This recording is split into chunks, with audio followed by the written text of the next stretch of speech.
Water flows through the 20-degree reducing band at rate 0.025 meter cube per second. The flow is frictionless, gravitational effects are negligible, and the pressure at section 1 is 150 kilopascal. Determine the x and y component of force required to hold the band in the place.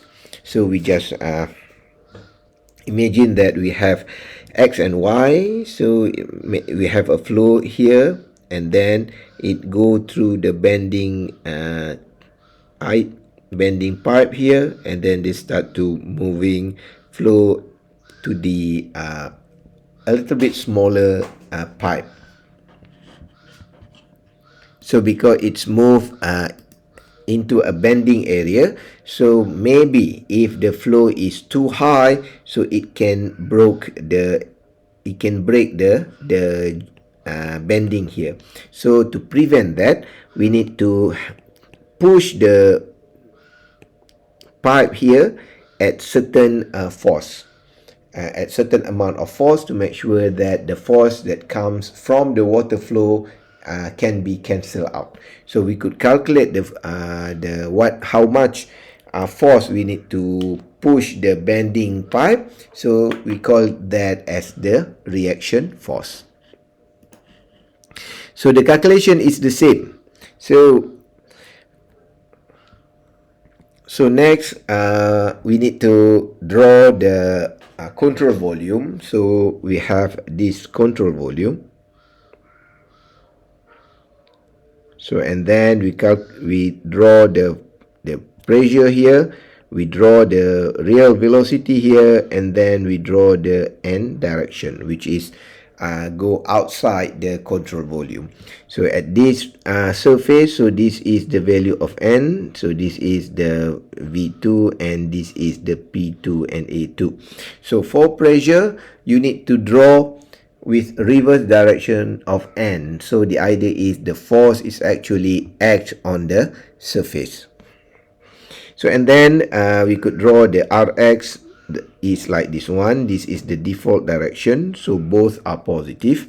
So and then because we have V2 here at this direction, so we could split into x and y direction component.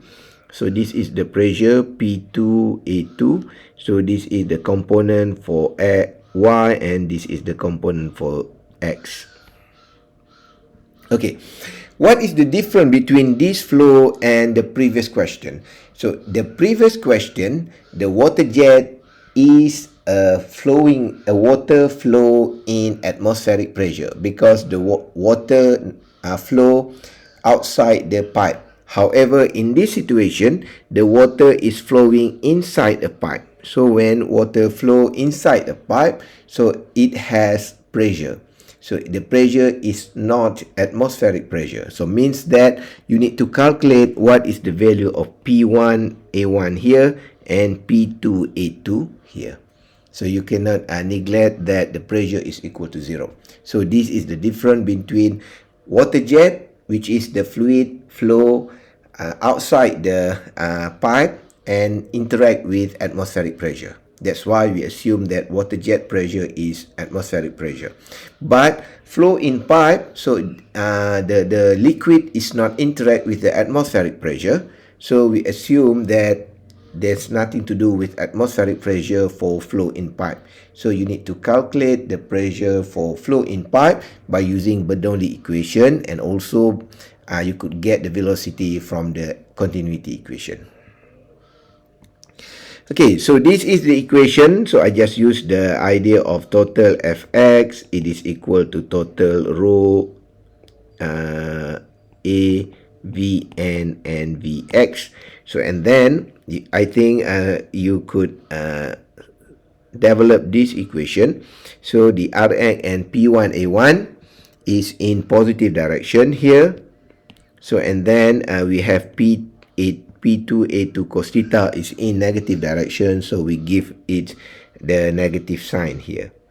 So and then we only have two surface here. One is inlet and another one is the outlet. So it means that we only have two terms here and here.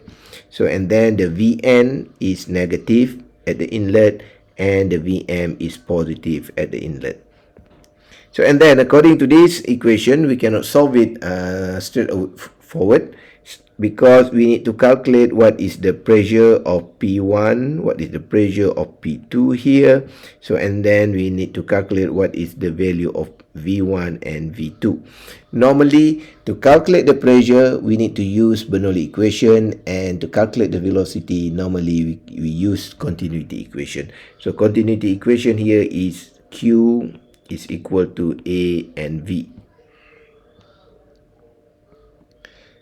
So we could calculate the velocity. We know that the flow rate is given in the question. So we could calculate the V1 is 3.18 meter per second and V2 is 12.73 meter per second. So, and then according to the Bernoulli equation, so in this situation, normally in bending pipe, we could ignore the value of Z, because it is actually not more than 1 meter, and then the value will become so small, so we could neglect the existence of Z. So you just use Bernoulli equation like this one. So means you neglect the value of Z in your Bernoulli equation. So 150 kilopascal is given from the question, so you could calculate the pressure at point number 2. And then you could substitute all your value into the momentum equation. So you could get that the Rx is negative 822. So means that at the first attempt, so I assume that Rx is work from left to the right, because this is the common positive direction. However, because our answer here, we get a negative, so means that we need to change the direction. So Rx is actually works from right to the left with magnitude of 822 Newton. So you may also use the same idea to solve problem in y direction. So again, you get negative sign, so means that Ry is actually x from top to bottom. It's x downward, and the magnitude is 157.7 Newton.